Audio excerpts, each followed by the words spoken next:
Hey guys, it's Nick from the Creed here, and the Ezio collection is finally here. It promised us better visuals and an enhanced experience on the current gen consoles. This is my review.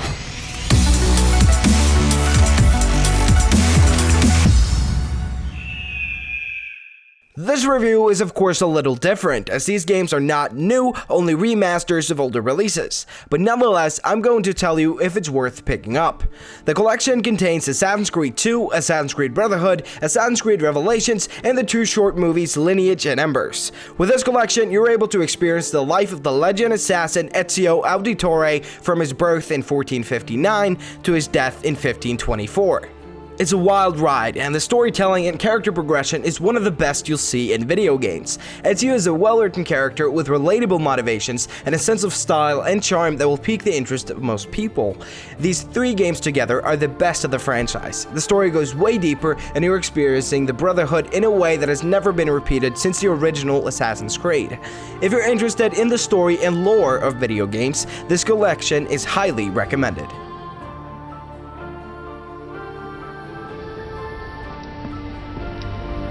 A magnificent sight. It is a work in progress. As mentioned earlier, these games are not new, and the gameplay and story has not been changed at all in this collection. The only addition is the inclusion of all single-player DLC, and for many returning players, that will result in new experiences. Ultimately, this collection works as a port for the current hardware, but it's so much more than that. I was surprised over how good it looks compared to the original. The visual clarity and the increase in resolution to 1080p and the bump in texture resolution is very noticeable. The trailers and gameplay footage found online doesn't really do the collection justice, as it looks beautiful uncompressed on your TV, considering it's not 20 years old, of course. On my 4K TV, the game looks stunning. The details in clothes and faces are noticeably better, and the overall experience has been improved as the cities, weapons, armor, and characters looks almost on par with some video game releases today. Bear in mind that the city itself still has the square look to it. It's still the same game, but the visual clarity of textures is improved. So don't expect to see anything that compares to Paris or London from Unity and Syndicate. The Auditore are not dead! I'm still here! Me! Ezio! Ezio Auditore! What's important to remember is that this is a remaster and not a remake. They have increased the resolution and made the frame rate more stable. It's obviously a little disappointing that they kept 30 frames per second, but to be honest, the game feels very smooth and good to play. They've also improved the lighting and visuals, of course, but the physics and gameplay stays the same in all games. And personally, I'm very happy that they've done it like this.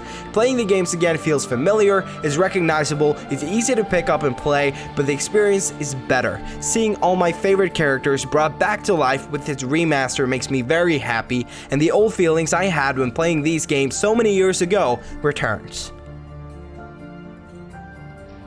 I will hold them back. Stop! Wait for us! We thought you had been killed, Sir Ezio. Not yet. Where does this passage lead? To the north, outside the walls. I am surprised it exists. Let me through. I must go help the troops. When it comes to the fact if you should buy this or not, it gets a little tricky. If you're a newcomer to the franchise and have never played these three games, then I would recommend them in a heartbeat. It's just a great deal and it guarantees you a good experience. Just keep in mind that the gameplay and especially the free running is not like Unity and Syndicate. They are still old games, but great ones at that.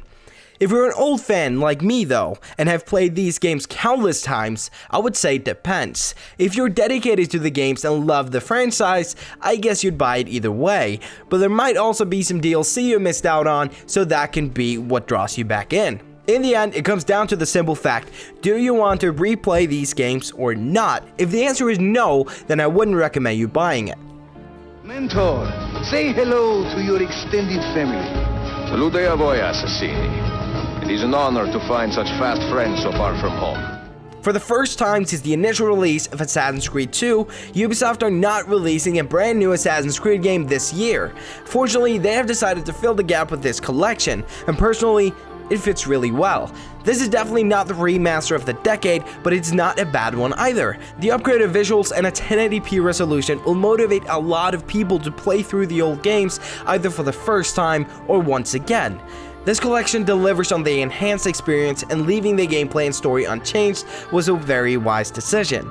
For prices as low as £30 in the UK, you get 3 full games remastered, 2 short movies, and all the DLC for all the games, with the only absence of multiplayer. I would say it's a very good deal for old fans and especially for new fans. I would give this remaster a 7 out of 10, but because I have to take into account how great the games itself are, it's getting an 8 out of 10. That's my review. The review for Watch Dogs 2 will come out soon, hopefully early next week. Leave a like if you enjoyed the review, and let me know if you're getting the collection down in the comments below. Thank you for watching, subscribe for more Assassin's Creed content, and as always, I'll see you next time. Bye.